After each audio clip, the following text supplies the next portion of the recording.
मैं हूं ज़हीरुद्दीन मोहम्मद बाबर। मेरा जन्म 14 फरवरी 1483 को फरगना में हुआ। मेरे पिता उमर शेख मिर्जा थे जो तैमूर के वंशज थे और मेरी माँ कुतलुग निगार खानम थीं जो चंगेज खान की संतति थीं। मेरे खून में दो विरासतें बहती थीं, एक तरफ तैमूर की तलवार और दूसरी तरफ चंगेज खान की क्रूरता।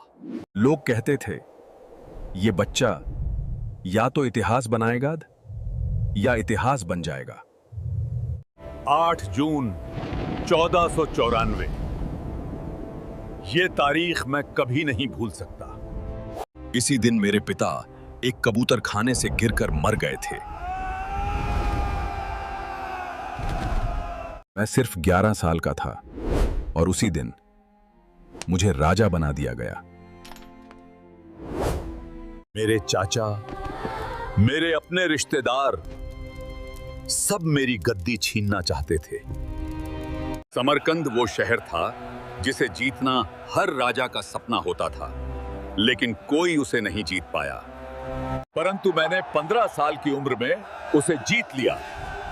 लेकिन मेरी खुशी ज्यादा देर नहीं टिक सकी। जब मैं समरकंद में था तभी मेरा अपना राज्य फरगना मुझसे छिन गया था। कुछ समय बाद ही समरकंद भी मेरे हाथ से चला गया। मैंने एक पल में सब कुछ खो दिया। अब मैं शरणार्थी बनकर कुछ समय तक जगह जगह अन्य राजाओं के पास भटकता रहा, लेकिन हर बार किस्मत ने मुझे धोखा दिया। मैंने भूख देखी, मैंने ठंड में रातें काटी, मैंने अपने ही लोगों को खो दिया। कभी कभी मैं सोचता था क्या मैं सच में तैमूर का वंशज हूं? लेकिन फिर मेरे अंदर की आग मुझसे कहती, बाबर, तू हारने के लिए पैदा नहीं हुआ। 1504 में मैंने काबुल पर हमला किया और इस बार किस्मत ने मेरा साथ दिया। मैंने काबुल को जीत लिया। यहीं से मेरी नई शुरुआत हुई। मैंने यहां अपनी ताकत बढ़ाई। मैंने अपनी सेना को बहुत मजबूत कर लिया था, लेकिन मेरा सपना अभी भी अधूरा था। फिर मैंने सुना कि हिंदुस्तान एक अमीर देश है। यहां पर सोना चांदी बहुत ज्यादा है। उस समय दिल्ली का सुल्तान इब्राहिम लोदी था। उससे उसकी प्रजा नफरत करती थी। उस समय दिल्ली का सुल्तान इब्राहिम लोदी था।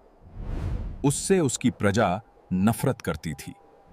मैंने सोचा यही मौका है, या तो मैं इतिहास बनाऊंगा या इतिहास में खो जाऊंगा। 21 अप्रैल 1526 को पानीपत के मैदान में मेरा और इब्राहिम लोदी का भयंकर युद्ध हुआ। मेरे पास सिर्फ 12,000 सैनिक थे और इब्राहिम लोदी के पास 1 लाख थे। लेकिन मेरे पास एक अच्छी रणनीति थी। साथ ही मैंने तोपों का इस्तेमाल किया। फिर युद्ध शुरू हुआ। घंटों तक मेरी और इब्राहिम लोदी की लड़ाई चली। भयानक युद्ध के बाद अंत में इब्राहिम लोदी मेरे हाथों मारा गया। मैं पानीपत का यह पहला युद्ध जीत गया। उस दिन मैंने हिंदुस्तान में मुगल साम्राज्य की नींव रखी। फिर मैंने हिंदुस्तान की नई राजधानी आगरा और दिल्ली को बनाया। पानीपत की जीत के बाद अब मैं सिर्फ एक विजेता नहीं रहा, मैं एक शासक बन चुका था। मैं सिर्फ तलवार चलाना नहीं जानता था, साथ ही मैंने कलम पर भी अच्छी पकड़ बना रखी थी। मैंने अपनी आत्मकथा लिखी जिसका नाम था बाबुरनामा। इसमें मैंने अपने जीवन की सारी सच्चाई लिखी। मेरी जीत, मेरी हार, मेरे डर, मेरे स्वप्न और भी बातें इस बाबरनामा में लिखी। मैं चाहता था कि आने वाली पीढ़ियां जाने कि एक बादशाह भी एक इंसान होता है। मैंने आगरा में ही यमुना रिवर के किनारे फारसी शैली के 4 बाग बनवाए, जहां हर कोना सुकून देता था। मैंने सिर्फ युद्ध नहीं लड़े, मैंने कला को भी जिया। मेरे दरबार में कवि, लेखक और कलाकार आते थे।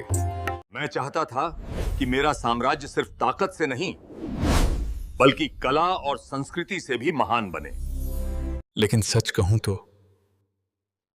मेरा दिल कभी पूरी तरह खुश नहीं हुआ। हिंदुस्तान में राज करते हुए भी मेरा दिल कहीं और था। समरकंद, वो शहर जिसे मैंने जीता भी और खोया भी। हिंदुस्तान में रहना मेरे लिए आसान नहीं था। यहां अलग अलग संस्कृतियां, अलग अलग लोग और अलग अलग समस्याएं थीं। पानीपत के जीत के बाद मैंने सोचा था कि अब हिंदुस्तान मेरे कदमों में है। साल था 1527 और स्थान था आगरा से पश्चिम में खानवा का मैदान।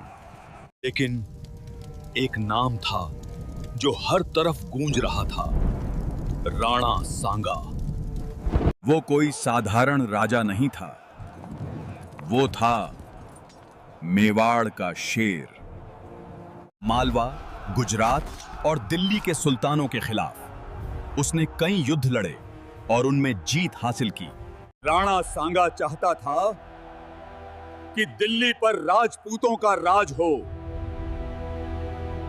उसे लगा मैं एक बाहरी आक्रमणकारी हूं और उसने ठान लिया कि मुझे हिंदुस्तान से निकाल कर रहेगा। उसने कई राजपूत राजाओं को एकजुट किया और एक विशाल सेना तैयार की। उसके पास हजारों घुड़सवार और 500 से ज्यादा हाथी थे।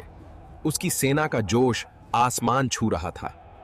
साल था 1527 और स्थान था आगरा से पश्चिम में खानवा का मैदान। 16 मार्च 1527 की सुबह का सूरज उगते ही खानवा का युद्ध शुरू हुआ। राणा सांगा स्वयं आगे बढ़कर लड़ रहा था। उसकी तलवार बिजली की तरह गिर रही थी। राजपूत सैनिक मरने से नहीं डरते थे, वे आखिरी सांस तक लड़ते रहे। जहां राजपूत सिर्फ वीरता से लड़ रहे थे, वहीं मैं दिमाग से भी लड़ रहा था। लेकिन मैंने वही किया जो मुझे अलग बनाता था। मैंने अपनी सेना को तुलुगमा पद्धति में बांटा। मैंने तोपों और बंदूकों का इस्तेमाल किया। मैंने अपनी सेना को चारों ओर से घेरने का आदेश दिया और यहीं से युद्ध का रुख बदल गया। राजपूत सेना का मनोबल टूटने लगा। कुछ ही समय बाद युद्ध खत्म हो गया और मैं इस युद्ध को जीत गया। लेकिन यह जीत आसान नहीं थी। मैंने एक महान योद्धा को हराया था। आज भी मैं मानता हूं, राणा सांगा एक सच्चा योद्धा था। उसकी वीरता हमेशा याद रखी जाएगी। अगर वो घायल न होता तो शायद इतिहास कुछ और होता। उस दिन खानवा के मैदान में युद्ध जीतकर मैंने साबित किया कि मैं सिर्फ किस्मत का नहीं, अपनी काबिलियत का भी बादशाह हूं। मैं बाबर हूं और अब हिंदुस्तान पर मेरा राज और भी मजबूत हो गया। 1527 की खानवा की इस भीषण लड़ाई के बाद मैं अब सिर्फ एक विजेता नहीं, बल्कि हिंदुस्तान का स्थापित शासक बन चुका था। राणा सांगा जैसे महान योद्धा को हराने के बाद अब मेरा सबसे बड़ा काम था अपने साम्राज्य को स्थिर करना। मैंने अपने सरदारों को अलग अलग प्रांतों की जिम्मेदारी दी। मैं जानता था कि युद्ध जीतना आसान है, लेकिन शासन संभालना कठिन। खानवा के बाद भी शांति ज्यादा दिन नहीं रही। अफगान सरदार और पुराने लोदी समर्थक बार बार विद्रोह कर रहे थे। 1528 में मैंने चंदेरी की ओर रुख किया। यहां मेरा सामना मेदिनी राय से हुआ। वो भी एक बहादुर योद्धा था और उसने अंत तक लड़ाई लड़ी। मेरे दिल को हमेशा काबुल और समरकंद की ठंडक याद आती थी। मैंने हिंदुस्तान की गर्मी से निजात पाने के लिए आगरा और उसके आसपास कई बाग बनवाए। मैं चाहता था लोग मुझे सिर्फ तलवार से नहीं, मेरे विचारों से भी जाने। अब मेरी नजरें मेरे बेटे हुमायूं पर थीं। मैं चाहता था कि वो मुझसे बेहतर शासक बने। मैंने अपने अनुभवों को बाबरनामा में लिखना जारी रखा। Baburnama wasn't just a book, it was a mirror of my life.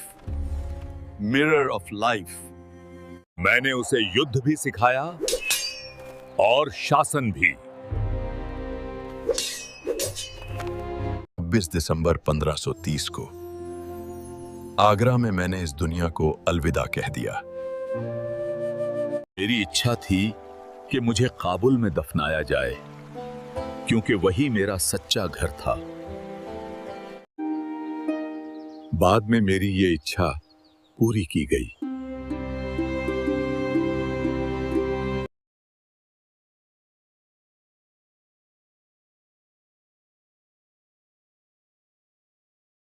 मैं बाबर हूं। मैंने बचपन में गद्दी संभाली। मैंने हार भी देखी, मैंने जीत भी देखी। मैंने तलवार से अपना नाम लिखा और कलम से अपनी कहानी।